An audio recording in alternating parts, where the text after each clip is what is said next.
behind it. There's some of those great views from Starlink, giving us views of Starship's onboard videos.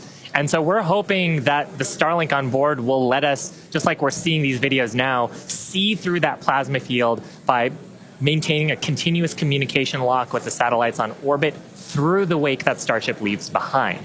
Now, this is only the second time that we're testing Starlink during re-entry. So even though we do have these great visuals now, don't be surprised if we manage to get some signal hiccups through. We're still learning about what that wake will actually look like in practice and whether we're able to get that live, continuous, high-speed data during re-entry. Yeah, that's right. And one of the really primary reasons we want to use Starlink is to just gather as much data as possible. It's been said the data is the payload on one of these flights, where we're putting this flight hardware in a real flight environment, trying to learn about it as much as possible. Re-entry is going to be a really critical phase of flight. We really want to know how the ship's going to perform, especially that heat shield, as we're going through the hypersonic re-entry. So if something were to go wrong during this re-entry, we want as many paths as possible to collect that information, that data, just to, again, just continually feed back into the Starship program to make each flight more reliable, more successful. Acquisition signal, Mauritius.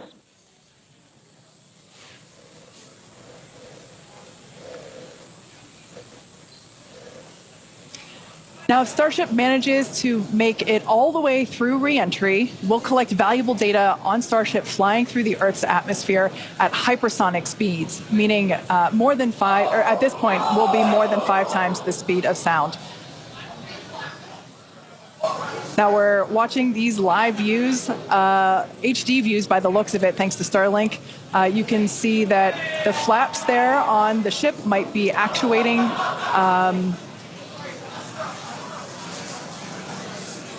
Certainly some incredible visions of planet Earth behind Starship.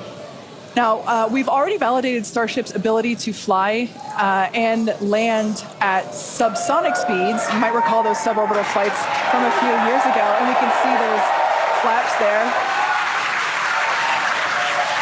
So getting data on aspects like heating and control while traveling way faster than we did before is going to be critical to eventually bringing Starships back from space for rapid reuse. So I mentioned those flaps. That's one of the things that enables Starship to help control itself and survive the heat of reentry, which, like we said before, we're expecting that reentry to occur around T plus 49 minutes. So we're getting pretty close here. And what you're seeing here, it looks like the vehicle is sort of moving back and forth. Part of what you're also seeing is one of the cameras, this onboard view that we have, is on the end of a flap. Starship has front flaps and rear flaps in the vehicle. So we've got 4 of those. And, oh man, we can see the heating on those flaps as we're starting to re-enter the Earth's atmosphere. This is where the Earth's atmosphere is doing the work to slow us down. Now, like we said, this plasma field is, wow, what a view. We hope to maintain these views throughout. Starship is so big that we're hoping that the plasma field doesn't entirely blanket the entire vehicle. Right now, it is not. The Starlinks are still... brought to you by Starlink. Yeah, the Starlinks are still communicating and still capturing the data and the video that we see here. I mean, Shiva, this is just absolutely incredible views. We've never seen anything like this before. This is the biggest flying object ever in space. Absolutely, Kate. And it's important to note, the ascent burn that we did was to get us to orbital velocities, even though we were on a nearly orbital trajectory. So the heating and the loads that Starship is going through right now are what it would be getting if it were recovering from an orbital mission. And just the fact that we have views through entry, this is incredible. Yeah. Again, this is the furthest and fastest that Starship has ever flown. And you can definitely tell by the crowd here in Hawthorne. The heat shield tiles doing their work. We talked about it earlier. Up to 2,600 degrees Fahrenheit that those heat shield tiles are dissipating as we are re-entering. Yeah, now this was one of the critical or rather the key mission objectives that we were hoping to hit today.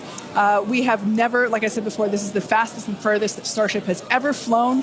So this is the first time that we're getting to collect this reentry data and understand how these 18,000 hexagonal heat shield tiles are working together to protect the belly of Starship as it re-enters the Earth's atmosphere.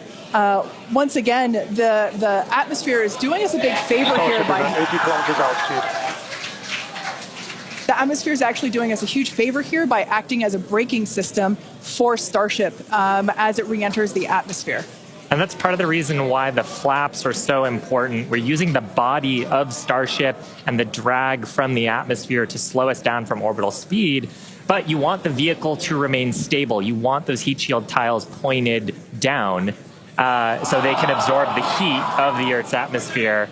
And so that's the purpose that they are serving during the hypersonic phase and then again during the subsonic phase. Absolutely. So like we said, these views are being provided by a couple Starlink terminals that are positioned on Starship itself. As that plasma builds, we're hoping that we can bring these views back to you, but you can see the telemetry there on the right-hand side of your screen. If you watch closely, you can see the speed decelerating. Again, that's the friction of the atmosphere resulting in this plasma field, or excuse me, the blanket that is potentially blocking the Starlink terminals right now. So we'll bring those views back to you if we get them. But right now, for those of you that have recently joined, Starship is currently re-entering Earth's atmosphere. This is super exciting because it's the furthest and fastest that Starship has ever flown. It's just absolutely incredible. Major test milestone, something we wanted to accomplish on Flight 2, getting to it today. So just awesome. Now, we actually have some heat shields here. So these are what's doing all the work on Starship right now. There are 18,000 hexagonal heat shields like these. So this one that I have is flat, like this is what would be positioned on the flaps of Starship, whereas Shiva has something a little different.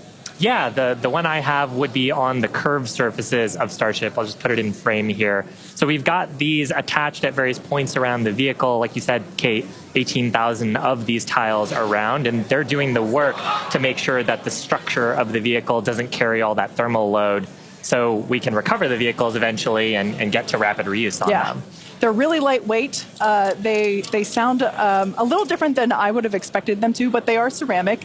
And these are what's helping Starship survive through this period of entry. We're not sure how far we're going to make it. Again, this is the furthest that we've gotten in our test flight, but the further we fly, the more data that we can get, and that's ultimately the measure of success here, which, I mean, I think today has been a huge success given where we've gone and how much further we've gotten with both the booster and Starship.